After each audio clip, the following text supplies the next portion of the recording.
Bonjour et bienvenue sur la chaîne Prego Lighting. Aujourd'hui un petit tuto sur la fenêtre track et en particulier la baguette magique. Surtout n'oubliez pas de liker, vous abonner et surtout de poser des questions. Ça fait avancer tout le monde, ça me fait avancer moi, ça fait avancer tous les gens qui peuvent lire les réponses et voilà. Donc euh, la fenêtre track, vous la connaissez. Si je sélectionne un circuit, je vous rappelle hein, à la souris, rien qu'à la souris, tout à la souris. Euh, Double clic, clic droit, piste track. Donc là, vous avez l'affichage des valeurs dans toutes les mémoires de votre séquence. Notez sélection active, ce qui vous permet de directement rajouter, enlever et les circuits sur lesquels vous travaillez, hein, clic, clic, double clic, voilà.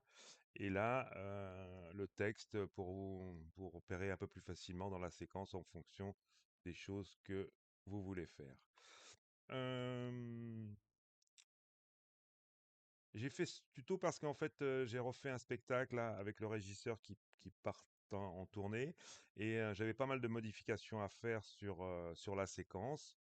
Et donc, du coup, je me suis remis sur la baguette magique. La baguette magique, c'est un outil qui se trouve ici, hein, voilà, qui existe depuis très longtemps dans le monde AVAB, mais je m'en servais pas beaucoup et c'est vrai que c'est utile de savoir s'en servir parce que ça peut aller très très vite sur des actions, surtout sur une reprise d'un spectacle. Exemple, j'avais mes faces là qui étaient en découpe 1 kilo qui se sont retrouvées là sur la première date en découpe 2 kilos. Donc autant vous dire que dans toutes les mémoires, j'étais beaucoup trop fort sur toutes les mémoires. Donc, une des capacités de la baguette magique, eh ben, c'est de choisir tous ces circuits et de se dire, tiens, vu que j'étais en 1 kilo, que maintenant je suis en 2 kilos, je vais tout baisser, par exemple, de 30%.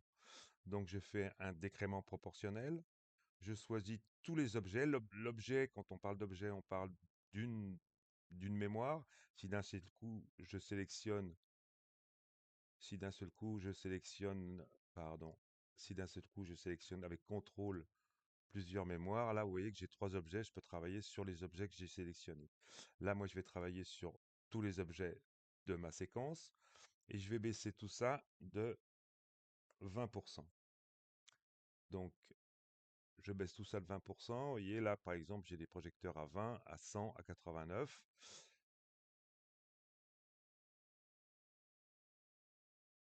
Je décide que là, je travaille à partir de 0 jusqu'à 100%.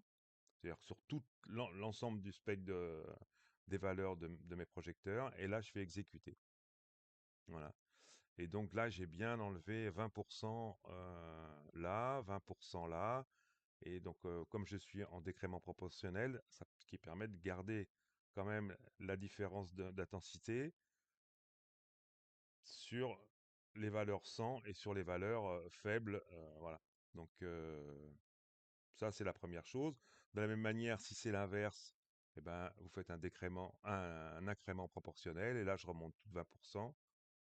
Et voilà. Et là, j'ai tout remonté de 20%. Voilà. Alors vous allez me dire: «Ah oui, mais c'est pas on n'est pas retombé sur les valeurs d'avant». Bah non, parce que 20% de 80, c'est pas la même valeur que 20% de 100. Donc automatiquement, là j'avais 100, j'ai baissé de 20%, j'étais redescendu à 80. Je suis remonté de 20%, c'est fait, 20% de 80, c'est 16, donc je suis remonté de 16. Voilà.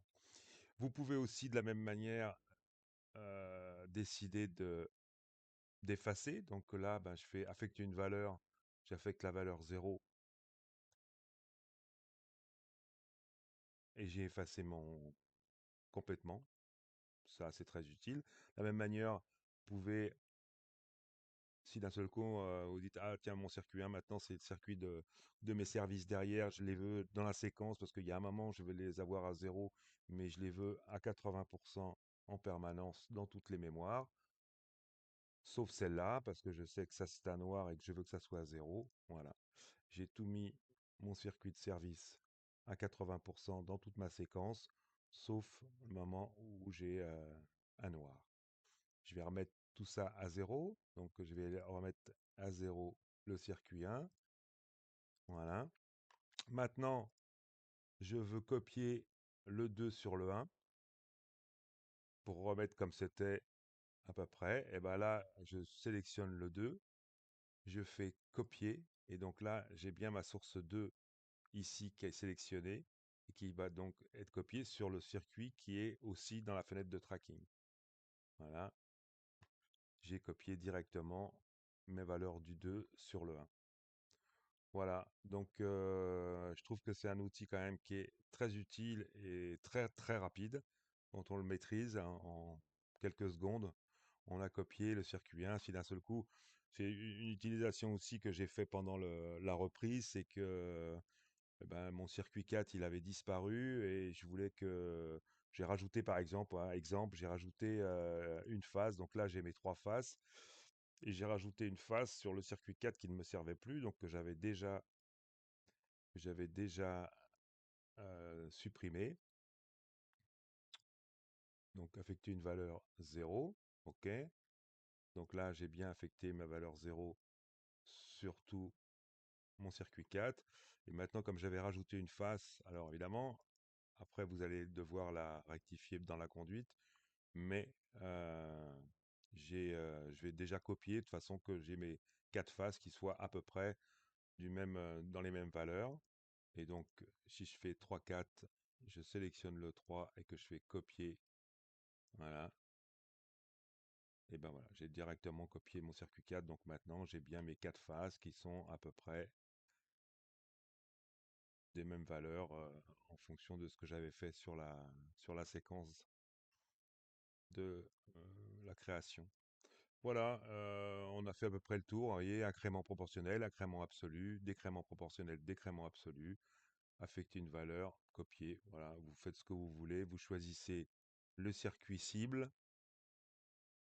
Donc là, si je veux, par exemple, je vous le refais une dernière fois, piste et track. Donc là, mon 5, il est vide. J'ai sélectionné le 1 et le 5. Je fais baguette magique. Je veux copier le 1 sur le 5. Je fais copier. Pas de source. Je sélectionne le 1 et j'exécute tous les objets, pardon, et j'exécute. Voilà. Évidemment, si d'un seul coup, je rajoute le 81, 1, ah oui, je suis pas en sélection active. Donc j'avais le 5. Si je rajoute le 80, 82. C'est de la même manière si je fais copier 1, source 1, exécuter. Voilà, j'ai copié. Voilà, vous voyez que c'est quand même ultra rapide et ultra efficace. Voilà, un petit tuto sur la fameuse baguette magique dans Prego. À très bientôt et n'oubliez pas, hein, abonner, liker et surtout poser des questions. À très bientôt et merci sur la chaîne.